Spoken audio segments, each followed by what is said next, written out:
daawadayaal halka aad nagala socotaan waa warbaahinta Chess Media barnaamijkan iyo qodobada aynu ku soo qaadan doono waxa idiin daadihinaya Ismaaciil Xirsi Cigaal. barnaamijka waxaynu ku soo qaadan doonaa xildhibaano iyo dad shacab ah oo weli ku xaniban garoonka Aadan Cabdalle Cismaan ee magaalada Muqdisho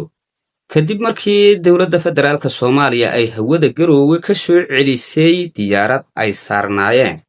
sidoo kale barnaamijka waxaynu ku soo qaadan doonaa Benjamin Netanyahu oo geeridiisa lagu soo warramayo balse aan weli xaqiiqo rasmi ah lahayn. barnaamijka qodobada iyo kuwa kale oo ku soo qaadan doonaa dhinaca commentiga aragtidiina ku soo qora sidoo kale barnaamijka share gareey. aynu ku bilownaa diyaaradda siday madaxda xildhibaanada iyo shacabka kala duwan oo hawada Garoowe dowladda federaalka Soomaaliya ka soo celisay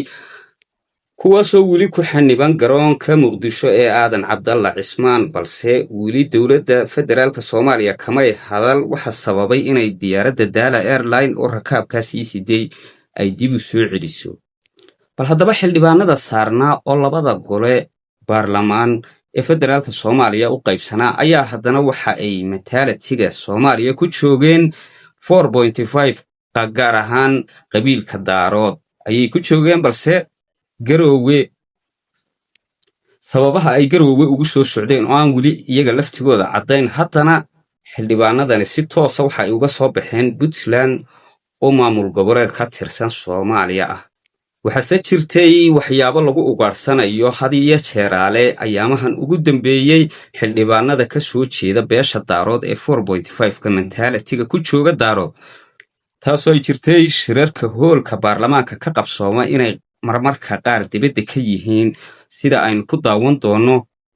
xubno ka tirsan oo laga celiyay hoolka baarlamaanka waqti lagu shirayay. waxa la igu boobay handadaad iyo dagaal iyo in la kala tuuro mana garan karo waxay ku dhacday meesha xarunta aan anagu xafiis ahaan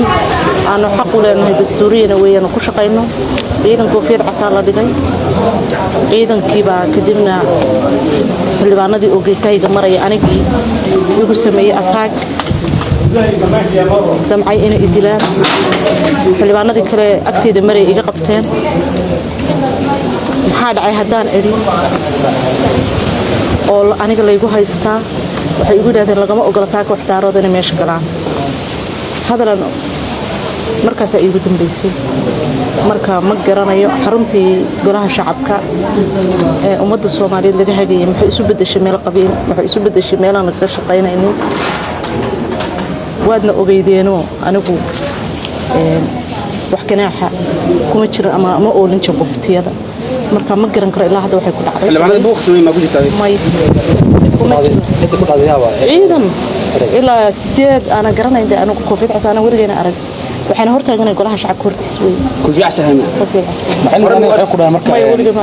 Daarood looma ogola baarlamaanka miyaa ku dhahan mase wax kale jira ay ku sheegaan may ana weydiin marka weydiin waxay dhahdeen lagama ogola golaha shacabka saaka Daarood inay galaan sida ku aqoonsadeen marka meesha wallahi ma garan karo sababta aniga xildhibaano badan ayaa meesha taagnaa oo hareerahayga marayay mana la qabsan iyaga waxa aniga gaarka igu ahaa ayaan waxaan weydiinayaa baarlamaankii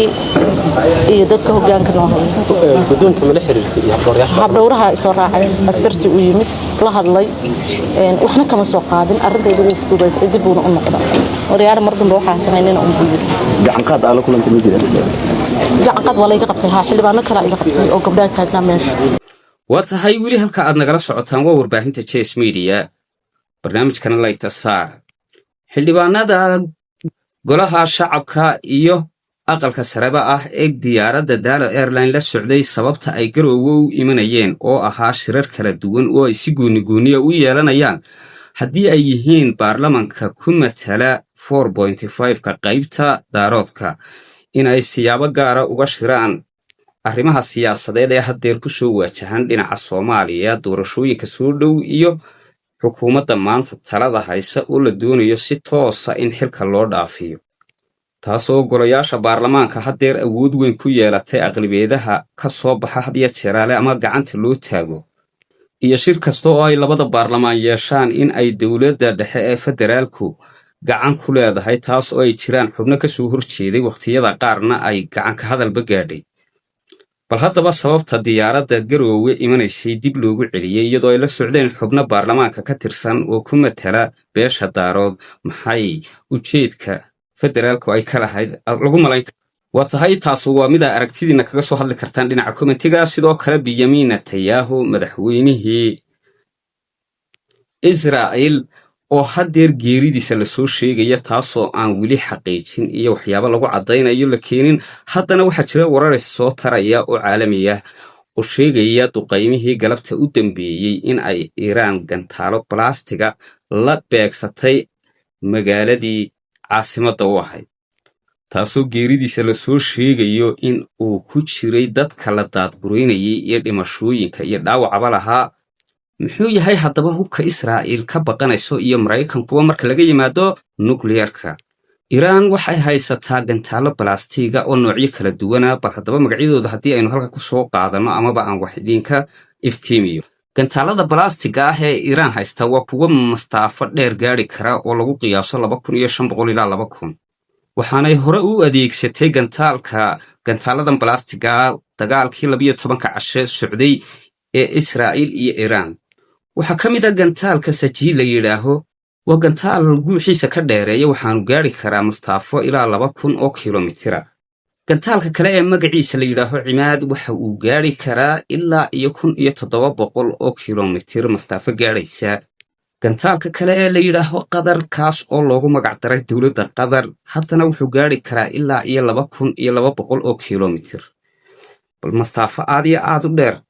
bal haddaba gantaalka ugu khatarta badan oo kronshaahir la yidhaaho dhowaana ay rakibeen iiraaniyiintu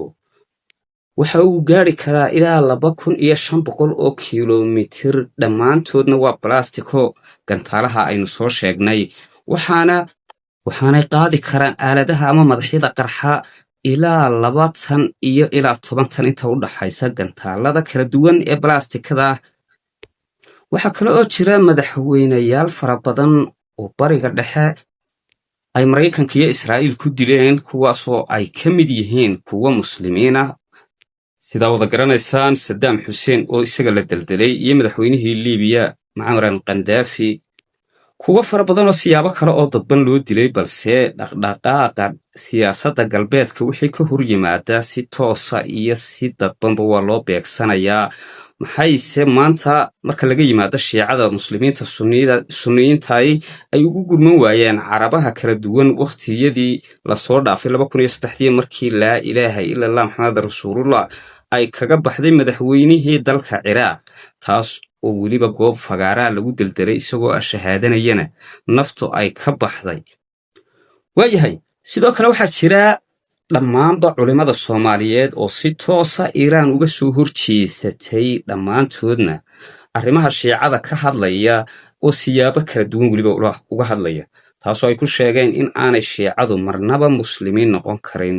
muslimiinna aanay ahayn dadka taageerayana ay uga digayaan in ay taageeraan dhammaanba shiicada qof kaste oo muslima ama sunniba ah in uu taageero waa tahay barnaamijkan halkaasaynu kusoo gebagabaynaynaa tan iyo kulanti dambe waxaanu idin leenahay maca salaama